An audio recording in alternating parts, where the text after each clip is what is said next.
Good day po sa lahat ng nanonood kay Subic Truck TV. Update po kayo sa napinanalo namin dito sa auction.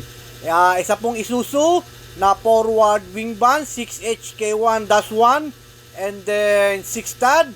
Ayan po. And then mostly po nasa 24 feet na po yung haba nito ha.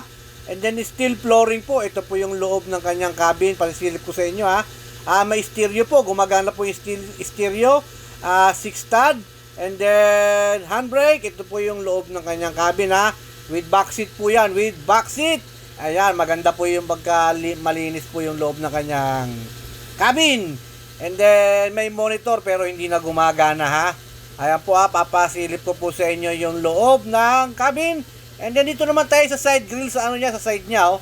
Ito rin po yung kanyang flooring, steel, ito yung mga wings. Chinek cap natin kung gumagana lahat ng wings niya. Okay naman, so far so good. And then molly po harap likod po nito ha. Molly harap likod. And then yung likod, ito po ha. With temporary plate na rin po yan ha. 2 palo na lang yung original plate niyan. Padadala by LBC sa bahay ni Sir Eugene. Sir Eugene po ng Tacloban po ang nanalo po nito. Medyo mataas lang po ang pagkakuha namin dito. Medyo marami pong naglaban.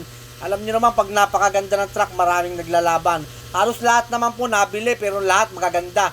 Pero yung mahaba po kasi ilan na yung mahaba. Kaya yung mahaba dito medyo maraming naglaban. Kaya ito po. Sir Eugene ng Tacloban po ha. Ito na po yung truck niya. Ipadideliver ko na rin po. Opo, ipapadeliver po natin sa bahay ni Sir Eugene. At may driver po tayong magpapadeliver po sa kanya.